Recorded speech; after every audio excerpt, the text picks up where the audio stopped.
Well, good morning. Hey, listen, today is Friday. It is time for a fun Friday. So I hope you'll stay with me.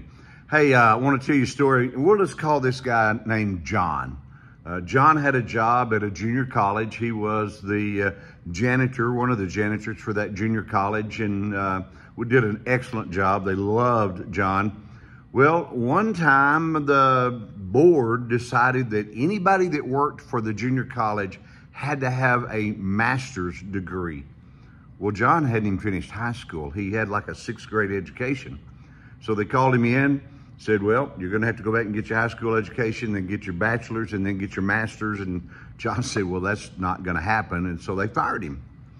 Well, John didn't know what to do, but he found an old truck, a hauler, and he began hauling dirt for people.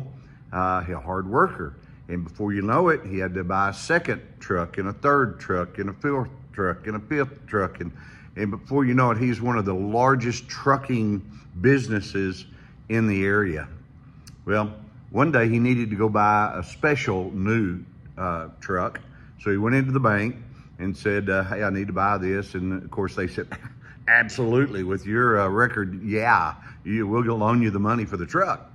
And as they was filling out the paperwork, it came down to the line to sign your name, and John put a big X. And the young man that was filling out the forms with him said, you can't spell your name? And he said, no, never learned how to read and write. I had to quit school before I learned how to do all that. Never could write cursive. And the young man, the banker, said, man, John, you're so successful, one of the most successful people in our whole city. Can you imagine what would happen if you'd have finished high school and gone to college? Can you imagine where you'd be today? And John said, yeah, I'd be a janitor at the junior college. Now that's a true story. I love that story. I love it. You know, sometimes education is for some people, for other people it's not.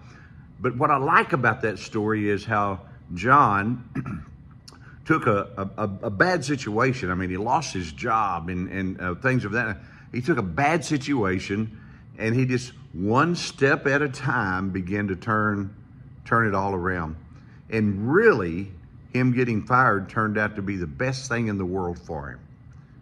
Anything like that ever happen with you? You think, oh man, nothing could get any worse than this.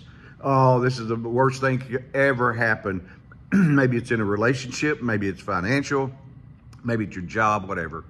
And it's the worst thing that could possibly happen, right? Except after you get a year or two down the road and you turn around and look back and you go, whoo, boy, did God get me out of that one or what? What a blessing it is. Around here, we call that Godcidence. It wasn't just a happenstance. It wasn't just a coincidence. It was a Godcidence. Listen, this thing with John, this firing that he did because his education wasn't right, was a Godcidence. Man, it led to great things business-wise for John. And from my understanding, he was able to do a lot of things for a lot of people. Hey, next thing that happens to you, don't be focused so much on that one event. Wait until God unfolds the bigger picture. He may have something really special in mind for you.